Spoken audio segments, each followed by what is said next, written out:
In Calculus 1, we're going to look at basic differentiation. And to differentiate a pair of x, we multiply the x coefficient by the power and reduce the power by 1. In mathematical terms, if y is equal to x to the power of n, dy dx is equal to this n, multiply it by what's in there, to the power of n minus 1, reducing the power by 1. And we also know at this point dy dx is equal to f prime x or f dash x. So let's look at these. Y is equal to x squared.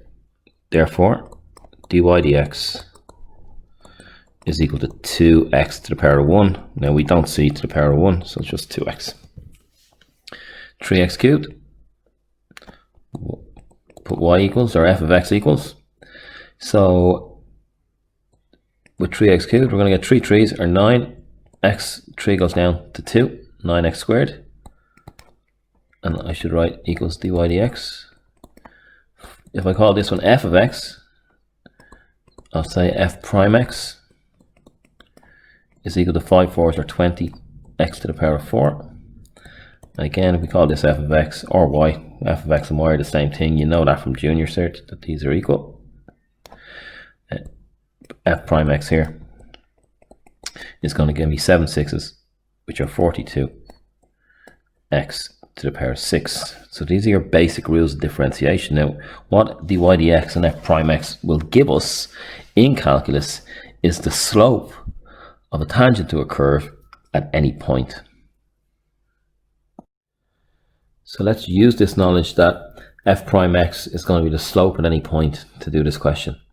We're told f of x, the red curve, the cubic, is 2x cubed plus 5x squared plus x minus 3. And we're told that this tangent along here, this black tangent, is touching the cubic function at the point 0 minus 3 over here. Write f of x, or should have write f prime x here, not f of x. We have f of x. So f prime x, we multiply the 3 by the 2 to get 6. And we reduce the 3 to a 2. We multiply the 2 by the 5 to get 10. And this 1x to the power of 1 is just going to be 1 times 1. So we're just going to get plus 1. And anytime we have a number and we're differentiating, it just tends towards 0 because there's no x. So that's f prime x. Find the equation of the tangent to the curve at 0 minus 3. Well, to find the equation of any tangent, the equation of any line, y minus y1 is equal to m times x minus x1. We need the slope, which we said earlier, the slope is f prime x at any point. So I could put in 5 and get the slope of the tangent of the curve when it's at the point 5. And if we do that, let's look at the slope at 5 just to see what happens here. We're going to get 6 by 5 squared plus 10 by 5 plus 1, which is 6 25's, which is 150, not 125, 150 plus 51.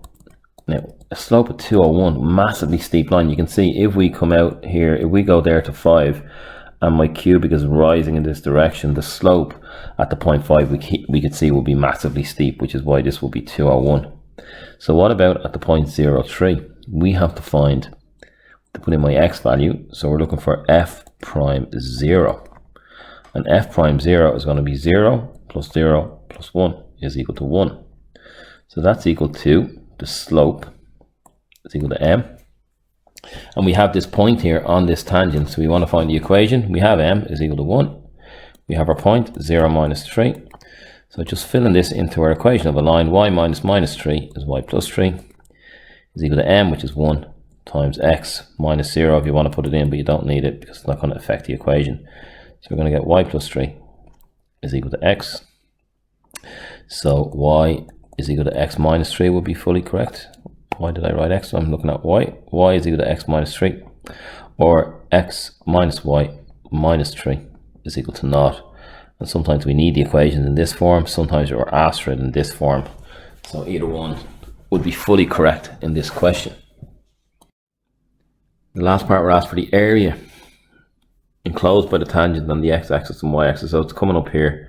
Now, because the slope is 1, the rise over the run, I'm just going to colour in blue here this triangle, the rise over the run would have to be the same. Now, this is not drawn to scale.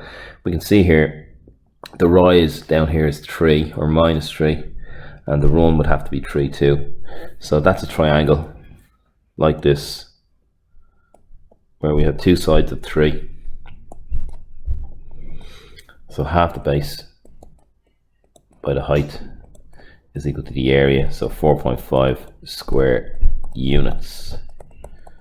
We could also fill in when y is equal to 0, we'd get this point to be 3, 0 into this equation. If y is 0, x is equal to 3, you'd see the 3 will come across, and that will give you the same values. But if you can see the slope and you know the rise, you can easily find out what the run is based on the ratio. So that's this question. Now try and go on to the next part and differentiate the following. So just give these three a go really quickly. dy dx is equal to 8x plus 2. dy dx, anytime we have x on its own, it's just a coefficient of x, so minus 1. And dy dx is equal to 9x squared plus 8x. There was no x coordinate in here, so we have no constant. Now we're going to look at when the powers are fractions. Okay, so we have 3 fractions here. So this is, we rewrite it initially as x to the power of a half. So it's going to be a half x to the power of minus a half. So the x to the power of minus a half, when we have a negative power, we bring it to the bottom to make it positive. So I'll just keep the 1 over 2 separate to it. We're multiplying that by 1 over x to the power of a half, which becomes 1 on top and 2 by the square root of x on the bottom. So this square root of x becomes 1 over 2 root x to give me f prime x. Similarly with this one, I'll just put the f prime x in at the start. It's going to be equal to, well, I'll just leave this out for a second because we're just going to rewrite it as x to the power of a third. So f prime x is going to become a third x. Now we're taking away 1. A half went to minus a half. A third, if we take away 1, we're taking away a third and then 2/3.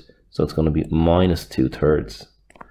So that again is going to be a negative power that's brought down to the bottom. So if we keep the 1 over 3 just to the side, it's going to be 1 over x to the power of 2 over 3.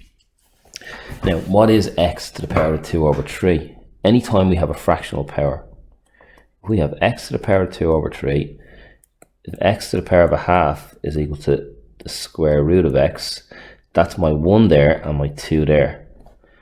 X to the power of a third is equal to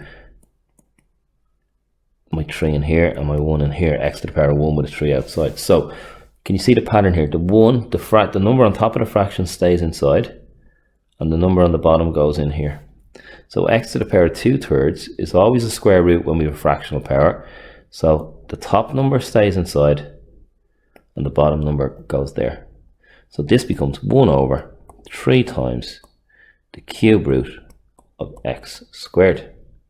And x to the power of 3 over 2, f prime x is going to be 3 over 2 times x to the power of 1 over 2. So it doesn't go below 0 this time. We're taking 1 away from 1.5. So that's going to be 3 by the square root of x over 2. Just this rough work off to the side. So practice a few more fractional powers. So here's 3 more to test yourselves with. So let's look at the answers. F prime x. So it's going to be 2 over 5 times x to the power of, take away 1 from 2 over 5, we're going to get minus 3 over 5. So it's 2 over 5. Now you can skip this stage when you get good at them. Times 1 over x to the power of 3 over 5.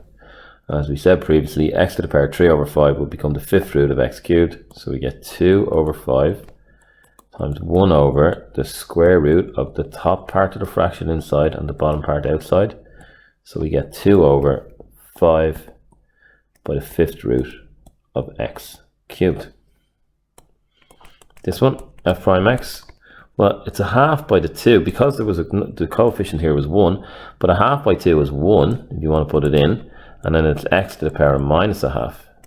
So this is going to become f prime x it's just going to be 1 over x to the power of a half, or 1 over x squared.